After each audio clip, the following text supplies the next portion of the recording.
Hello friends, welcome back to my channel. आज का हमारा टॉपिक है मेथड्स ऑफ रिसर्च, यानी कि अनुसंधान की विधियाँ। यानी कि किन किन मेथड को यूज़ करके हम अपना रिसर्च से रिलेटेड डेटा कलेक्ट करते हैं। सबसे पहले आता है इसमें इंटरव्यू, यानी कि साक्षात्कार। Interview is a method where the researchers interacts with the respondent directly to collect data. यानी कि साक्षात्कार एक ऐसी विधि है जिसमें शोधकर्ता उत्तरदाता से प्रत्यक्ष रूप से बातचीत करके जानकारी प्राप्त करते हैं। यानी कि वो खुद से क्वेश्चन करते हैं, खुद से जो भी डेटा उनको चाहिए अपनी प्रॉब्लम से रिलेटेड उनसे बात करते हैं डायरेक्टली और फिर उसको कलेक्ट करते हैं। अब इसमें इसके क्या टाइप्स हो सकते हैं हमारे इंटरव्यू के? स्ट्रक्चर्ड इंटरव्यू, यानी कि जिसमें पहले से ही आपको क्या क्वेश्चन पूछने हैं क्या नहीं वो आप पहले से तैयार रखते हैं। उसके बाद आता है अनस्ट्रक्चर्ड, यानी कि आप सिचुएशन जैसी बन रही है इंटरव्यू में, आप उसके बेस पर अपने क्वेश्चन पूछ रहे हैं, वो पहले से तैयार नहीं है। उसके बाद आते हैं सेमी स्ट्रक्चर्ड इंटरव्यू, यानी कि कुछ क्वेश्चन आपने पहले से तैयार किए हैं, कुछ फिर जो आप जब आपको रिस्पॉन्स मिलता है आप उस अकॉर्डिंग अपने क्वेश्चंस पूछते हैं। और उसके बाद आता है ग्रुप इंटरव्यू, यानी कि जहाँ पर बहुत सारे लोगों को एक साथ इंटरव्यू लिया जाता है।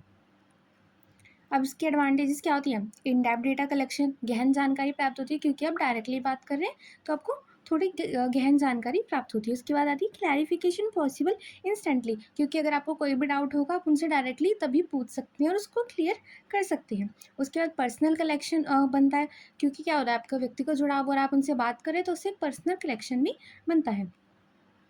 इसके बाद पर आती है इसकी सीमाएँ क्या होती हैं? टाइम कंज्यूमिंग, क्योंकि आप हर व्यक्ति का अलग से इंटरव्यू लेंगे तो उसमें क्या होगा, प्रत्येक व्यक्ति के लिए आपको टाइम देना पड़ेगा उनसे डायरेक्टली इंटरव्यू लेने के लिए।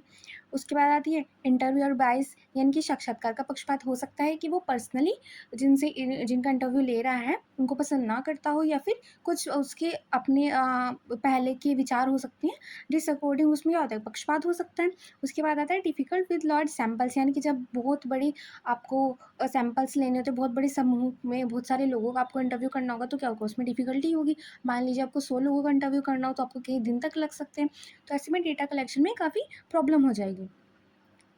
अब इसके बाद आती है क्वेश्चनरीज़, यानी कि प्रश्नावली। Questionnaire Questionnaire is a set of written question used to collect data from a large number of respondent। यानी कि प्रश्नावली लिखित प्रश्नों का एक समूह होता है जिससे बड़ी संख्या में लोगों से डेटा प्राप्त किया जाता है। यानी कि क्या क्या आपको जो भी आपको जिस पॉइंट से रिलेटेड डेटा चाहिए आपने उस अकॉर्डिंग क्वेश्चंस अपने तैयार कर लिए, और जो आप जिनसे लोगों से आंसर चाहते हैं आपने उनको वो क्वेश्चनरी दे दी कि आप अपने आंसर फिल कर दीजिए और हमें दे दीजिए। अब इसके प्रकार क्या होते हैं? ओपन एंडेड, यानी कि खुला प्रकार। ओपन एंडेड क्वेश्चनरीज वो होती हैं जिनमें खुला प्रकार, यानी कि आपको हाँ या ना में अपना आंसर फिल करना है। उसके बाद आती है क्लोज एंडेड, यानी कि आपको ऑप्शंस के बहुत सारे उसमें ऑप्शन दे देंगे आंसर कि आप अपने आंसर के अकॉर्डिंग कोई ग्रुप चूज़ कर लीजिए अपने आंसर्स के लिए। उसके बाद मल्टीपल चॉइस क्वेश्चन, यानी कि आपके पास काफ़ी सारे ऑप्शन होंगे, आपको जो आंसर सही लगता है आप उसको मार्क कर दीजिए। उसके बाद स्केल रेटिंग टाइपिंग, यानी कि आप अपने क्वेश्चन के अकॉर्डिंग उसको रेट दे दीजिए या फिर स्केल के थ्रू उसका नंबर दे दीजिए। इसके बाद आता है इसका फॉर्मुलेशन कैसे होता है, यानी कि किस तरह से क्वेश्चनरीज बनाई जाती हैं, किस लिए बनाई जाती हैं। क्लियर एंड प्रिसाइज क्वेश्चन, यानी कि स्पष्ट और सटीक प्रश्न होते हैं कि आपके क्वेश्चन जो है वो बिल्कुल क्लियर हो ताकि समझने वाले को उसमें कोई डिफ़िकल्टी ना हो। उसके बाद लॉजिकल सीक्वेंस, यानी कि तार्किक क्रम, यानी कि जो एक पर्टिकुलर टॉपिक के क्वेश्चन है वो एक साथ होने चाहिए, जो दूसरा टॉपिक है उसके सारे रिलेटेड क्वेश्चंस एक साथ होने चाहिए। उसके बाद सिंपल लैंग्वेज, सरल भाषा कि सब लोग उसको समझ सकें। अब इसके लाभ क्या होते हैं? कॉस्ट इफेक्टिव, लागत प्रभावी, क्योंकि इसमें क्या हो रहा है आपको कम लागत लग रही है। इंटरव्यू में आप हर व्यक्ति का इंटरव्यू लेते थे तो उसमें क्या होता था, टाइम और कॉस्ट ज़्यादा लग रही थी, पर यहाँ पे आपने एक क्वेश्चनरी बना दी और वही लोगों को डिस्ट्रीब्यूट कर दी। उसके बाद लार्ज रिसर्च, बड़ी संख्या में उत्तरदाता तक पहुँच, क्योंकि आप किसी भी व्यक्ति को फिल करने के लिए वो अपनी क्वेश्चनरी दे सकते हैं। उसके बाद आती है नो इंटरव्यू बाइस, यानी कि साक्षात्कार का पक्षपात नहीं हो सकता जो साक्षात्कार करता है, क्योंकि आपने जो आंसर है वो पहले से ही अपने डिफाइन किया है कि आपको हाँ या नहीं में ऑप्शन करने, तो उसमें क्या हो रहा है, साक्षात्कारकर्ता का प्रभाव नहीं पड़ेगा। पर इसकी हानियाँ क्या होती हैं? लो रिस्पॉन्स रेट, कम उत्तर दर, क्योंकि लोग ज़रूर मतलब आप लोगों को क्वेश्चनरी दे सकते हैं, प्रश्नावली दे सकते हैं, पर ज़रूरी नहीं है कि वो उसका उत्तर दें। उसके बाद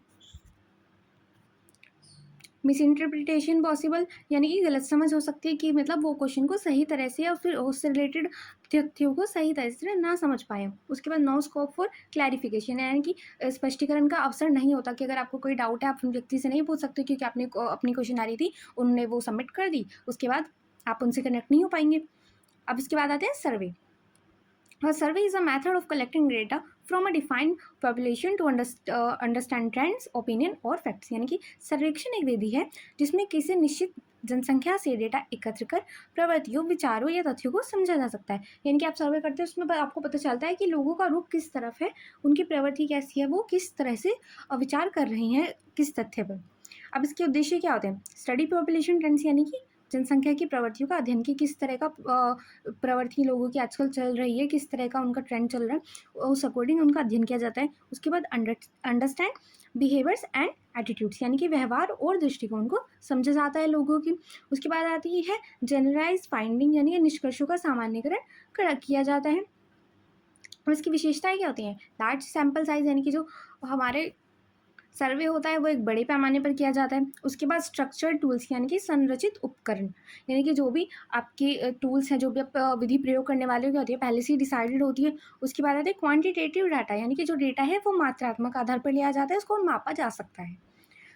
अब इसके प्रकार क्या होते हैं? डिस्क्रिप्टिव, यानी कि वर्णनात्मक, इसमें आप किसी तथ्य से रिलेटेड एक काफ़ी डिस्क्रिबल यानी कि वर्णनात्मक रिसर्च करते हैं, काफ़ी आपके डेटा कलेक्ट करते हैं और आप अपने क्यों के बजाय क्या पर ध्यान केंद्रित करते हैं कि क्या किया जा रहा है, क्या हो रहा है, कैसी स्थिति है, इसका विवरण किया जाता है, उसको अच्छी तरह से डिस्क्राइब किया जाता है और फिर उस अकॉर्डिंग अपनी हाइपोथेसिस बनाते हैं।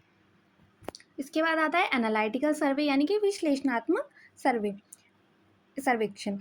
अब इसमें क्या होता है? इसमें डेटा या जानकारी का विश्लेषण किया जाता है, यानी कि जो भी आपने अपना डेटा कलेक्ट किया है आप उसमें उनको एनालाइज करते हैं ताकि आप उनकी पैटर्न को देख सकें कि किस तरह का रुख जा रहा है और अपने आगे की फिर आप प्लानिंग उस हिसाब से कर सकें। इसके बाद आता है क्रॉस सेक्शनल सर्वे। इसमें क्या होता है? इसमें एक पर्टिकुलर टाइम में एक विशेष चीज़ के बारे में जानकारी, यानी कि जो आपका सब्जेक्ट है, जिस भी चीज़ से रिलेटेड आप सर्वे कर रहे हैं, उसके लिए आपने एक टाइमलाइन अपनी निश्चित कर दी कि इसी समय के अंतर्गत आपको सारा डेटा कलेक्ट करना है। उसके बाद आता है लॉन्गिट्यूडिनल, यानी कि दीर्घकालीन सर्वे। अब इसमें क्या होता है कि आपका एक सर्वे है वो काफ़ी टाइम तक चल रहा है, कि आप उसको धीरे धीरे अपना डेटा कलेक्ट करें और इसमें काफ़ी ज़्यादा समय लगता है। अब इसके बाद इनको कैसे बनाया जाता है? सबसे पहले आप क्या करते हैं? डिफाइन ऑब्जेक्टिव्स, यानी कि सबसे पहले आप अपनी उद्देश्य तय कर रहे हैं। उसके बाद सिलेक्ट टारगेट पॉपुलेशन, की आपकी जो टारगेट ऑडियंस है या सॉरी पॉपुलेशन है, यानी कि लक्ष्य जनसंख्या कौन सी आपकी, बच्चे हैं, नवयुवक हैं, बूढ़े लोग हैं, कौन है, आप उस अकॉर्डिंग अपनी जो जनसंख्या, लक्षित जनसंख्या है उसको टारगेट करते हैं।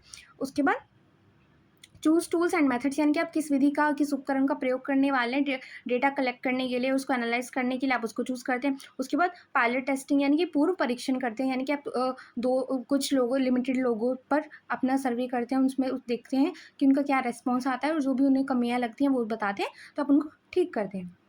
अब इसके बाद इसके लाभ क्या होते हैं? वाइड कवरेज, यानी कि व्यापक कवरेज, यानी कि आप एक लार्ज एरिया को कवर करते हैं सर्वे में। फिर उसके बाद डेटा कंपेरेबिलिटी, यानी कि डेटा तुलनीय होता है, आप कंपेयर कर सकते हैं उसको। उसके बाद टाइम इफिशिएंट, यानी कि समय की बचत होती है, जो ऑनलाइन सर्वे होते हैं उनमें समय की बचत की जाती है। पर इसकी सीमाएं क्या होती है? नॉन रेस्पॉन्स बायस, यानी कि अनुत्तर पूर्वाग्रह, यानी कि पहले से पूर्वाग्रह के अकॉर्डिंग हो सकता है वो आपको प्रॉपर रिस्पॉन्स ना मिले। मिस रिपोर्टिंग, यानी कि गलत रिपोर्टिंग हो सकती है। रिक्वायर गुड प्लानिंग, यानी कि बेहतर योजना आपकी होनी चाहिए अगर आप सर्वे से डेटा कलेक्ट कर रहे हैं। अब इसके बाद आता है एक्सपेरिमेंट, यानी कि प्रयोग।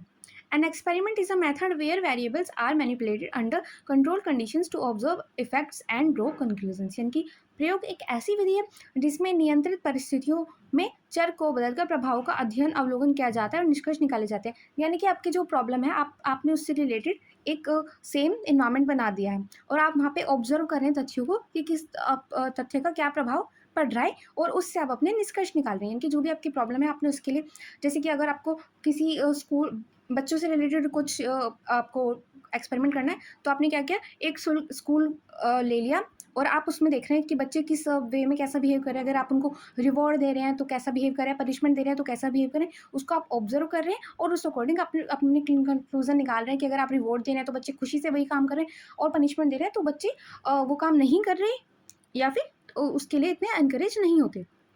अब इसके बाद इसके ऑब्जेक्टिव्स क्या होते हैं? टेस्ट कोज इफेक्ट रिलेशनशिप, यानी कि कारण प्रभाव संबंध की जांच, यानी कि किस तथ्य का क्या प्रभाव पड़ रहा है, किस कारण से प्रभाव पड़ रहा है। उसकी जाँच की जाती है।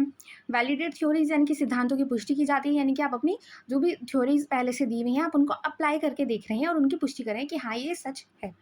उसके बाद आते हैं जनरेट न्यू नॉलेज, यानी कि नया ज्ञान उत्पन्न करना। यानी कि आप क्या कर रहे हैं, नई थ्योरीज़ बना रहे हैं, नया अपना ऑब्ज़र्व किया हुआ अपनी थ्योरी दे रहे हैं।